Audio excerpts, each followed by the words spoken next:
it's Jamie Anderson, and in this lesson I'm going to give you 5 tips for playing bar chords. Before we get started, please hit the red subscribe button, hit the notification bell, and let's go.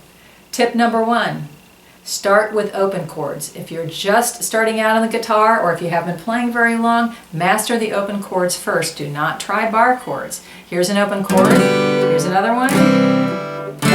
The reason they're called open chords is because you're strumming strings that you're not pressing down, thus open strings, open chords. And when you practice those open chords, that will help you gain the strength and the flexibility that you need to play bar chords. Tip number 2, make sure you have the right kind of guitar and that it's set up well for you. There are 3 basic kinds of guitars. There's a steel string acoustic, like the kind that I'm playing, electric guitars, and then classical guitars. Steel string acoustic and electric guitars are generally easier because the neck is a little narrower than a classical guitar, and if you look at the top of your fretboard, there's a tiny bit of a curve there, and that makes it a little easier to grab. Having said all that, if you have a classical guitar, it doesn't mean you can't play bar chords. I mean, Willie Nelson plays bar chords just fine on his classical guitar, so it is possible. Just know that it takes a little more effort sometimes. Make sure that your guitar is set up well. If you've never had a setup, or if you're like, Jamie, what's a setup? Then run to a technician or a luthier right now and get your guitar set up. And what that does is it ensures that the strings are not too far off the neck, because you need a lot of strength to do a bar chord. Why make it harder than it needs to be? Okay. It also, you could need an adjustment on the bridge or the saddle. You could need an adjustment on the nut. I can't talk anymore.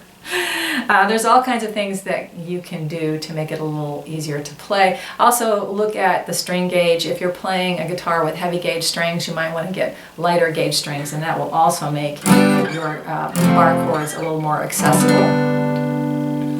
Tip number 3, try an E form bar chord first. I will demonstrate one of those. So play an E like you normally do, except use your 2nd, 3rd, and 4th finger. So there's your E. Move it down to the 2nd and 3rd fret. Put your index finger across like a capo. And voila, you've got an F. You move it here, you've got a G. Move it here, you've got an A. I won't describe any more than that because I have a video that talks a little bit more about those bar chords, and I'll put it underneath here and you can check that out.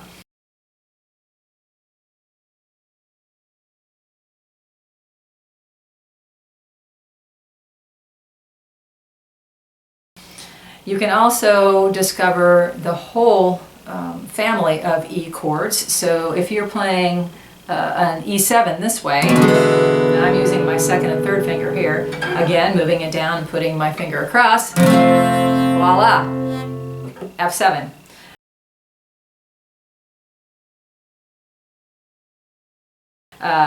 For the minor form, here's my E minor. I'm using my 3rd and 4th finger. If I scoot it down to that 3rd fret, now it's an F minor.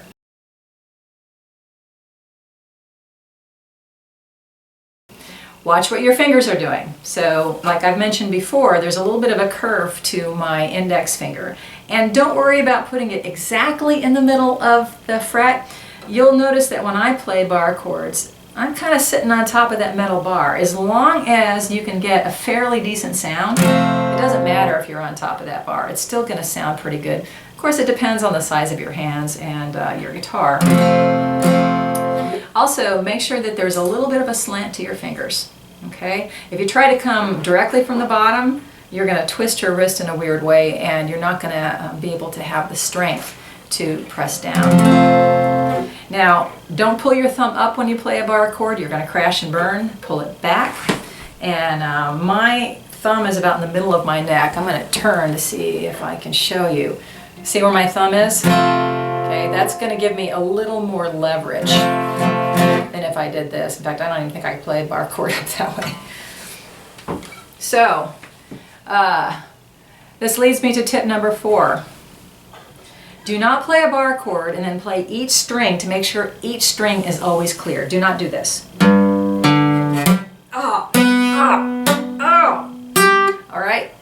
Don't overthink it.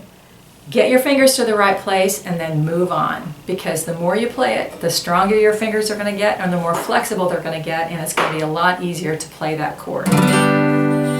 All right, on to tip number 5. Do not choose a song that's got a whole bunch of bar chords in it. Choose a song that has one open chord that you can replace with a bar chord. So for instance, when I play Leaving on a Jet Plane, I start with a G chord. So that's an open G. What would happen if I replaced it with a bar chord? All my bags are packed, I'm ready to go, I'm standing here outside your door. I hate to wake you up to say goodbye. See what I did there? I just replaced that G chord. And I'm not teaching that song in this video, but if you look underneath the video, there'll be a link to how to play Leaving on a Jet Plane. So there you go, 5 tips for playing bar chords. Please check out my channel. I've got lots of lessons. And check out jamieanderson.com. That's where you find my original music, as well as a way to contact me in case you're interested in private Skype lessons. Thanks for tuning in.